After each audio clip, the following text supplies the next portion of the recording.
اور जेल भेजोगे वहाँ भी चला जाऊंगा, उसमें क्या परेशानी है। अस्सलामु अलैकुम व रहमतुल्लाह। मैं एमडी इरशाद आप तमाम नाजरीन का एमडी इरशाद ऑफिशियल चैनल पर इस्तकबाल है। जी हाँ नाजरीन किराम, आज 2 सितंबर 2025 है। मैं आप तमाम नाजरीन की खिदमत में एक अहम खबर शेयर करने जा रहा हूँ, इसलिए तमाम दोस्तों अहबाब से मेरी गुजारिश है कि इस वीडियो के अंदर बने रहें और पूरी खबर जान करके जाएं। आइए नाजरीन किराम, मैं आपके सामने वो खबर पेश करूँ कि वो खबर क्या है। नाजरीन किराम, जैसा कि आपने सुना होगा या जाना होगा कि इस वक्त जो है सूबह आसाम के अंदर मुसलमानों के हालात बहुत ही बुरे चल रहे हैं और बहुत सारे मुसलमानों को, हजारों मुसलमानों के घरों को बेघर कर दिया गया है और उनके घर को बुलडोज कर दिया गया, उनके घरों पर बुलडोजर चला दिया गया है। और नाजरीन किराम, इस तरीके की बात चल रही है कि वहाँ के जो सरकार है वो वहाँ के मुसलमानों की नागरिकता को ख़त्म करने की कोशिश में है और वहाँ से मुसलमानों को निकालने की कोशिश में है। नाजरीन किराम, इस वक्त जो है वो सितम रसीदा मुसलमान जो असम के अंदर है, उनसे मिलने के लिए, उनसे मुलाकात के लिए मौलाना महमूद असद मदनी जो जमीयतुल उलमा हिंद के सदर हैं, वो असम पहुँचे और वहाँ पहुँचने के बाद उन्होंने सितम रसीदा मुसलमानों की मुलाकात की और उनका मुआयना किया और उनके हालात दरियाफ्त किए। नाज़रीन किराम, और तमाम मुलाकात के बाद महमूद असद मदनी साहब ने एक बहुत बड़ा बयान दिया है और उसकी एक छोटी सी क्लिप आई है। आइए नाज़रीन किराम, उस क्लिप को आपके सामने मैं पेश कर दूं, आप उसे सुने कि महमूद असद मदनी साहब ने क्या कुछ कहा है।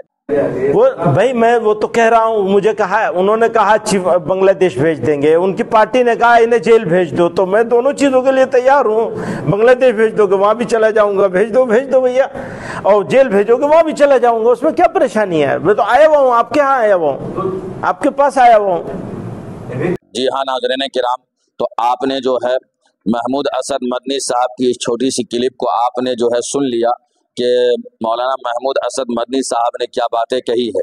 नाज़रीन किराम, मैं आपको बताता चलूं कि इस वक्त मौलाना महमूद असद मदनी साहब ने असम का दौरा किया और वहां के सितम रसीदा मुसलमानों से मुलाकात की और उसके बाद जो है मौलाना महमूद असद मदनी साहब ने इस अपना बयान देते हुए उन्होंने ये बात कही है कि मैं हर हाल में इंसाफ की लड़ाई लड़ता रहूंगा, चाहे मुझे सूली पर चढ़ना ही क्यों ना पड़े।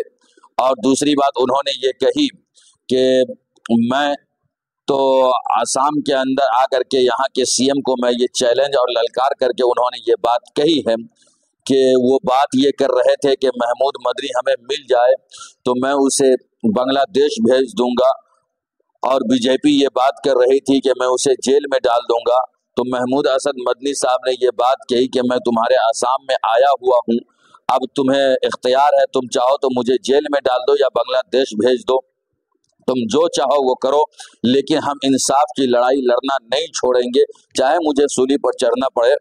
तो दोस्तों अहबाब, महमूद असद मदनी साहब ने जो है एक बड़ा कदम उठाया और एक अहम कदम उन्होंने उठा करके और उन मजलूम रसीदा मुसलमानों को, सितम रसीदा मुसलमानों के हालात को दरियाफ्त किया, उसका मुआयना किया और वहाँ जाकर के उन लोगों को की दादरसी की। नाज़रीन किराम, मौलाना महमूद असद मदनी के इस कदम उठाने के ताल्लुक से आप क्या कहेंगे, और महमूद असद मदनी साहब को जो चैलेंज दिया गया था कि मैं उसे मिल जाए तो मैं उसे बांग्लादेश भेज दूंगा, महमूद असद मदनी साहब ने ललकार करके कहा कि मैं तो तुम्हारे सूबा आसाम में आया हुआ हूँ, अब तुम चाहो तो मुझे बांग्लादेश भेज दो या जेल भेज दो। नाज़रीन किराम, इस बयान के ताल्लुक से आप क्या कहना चाहेंगे, कमेंट्स के अंदर ज़रूर अपनी राय का इजहार करें। नाज़रीन किराम, और इस पूरी खबर के ताल्लुक से आप क्या कहना चाहेंगे दोस्तों अहबाब, आप कमेंट्स में के अंदर अपना इजहार ख्याल ज़रूर लिखें। मिलते हैं नाज़रीन फिर किसी नए वीडियो के साथ। अस्सलामु अलैकुम व रहमतुल्लाह।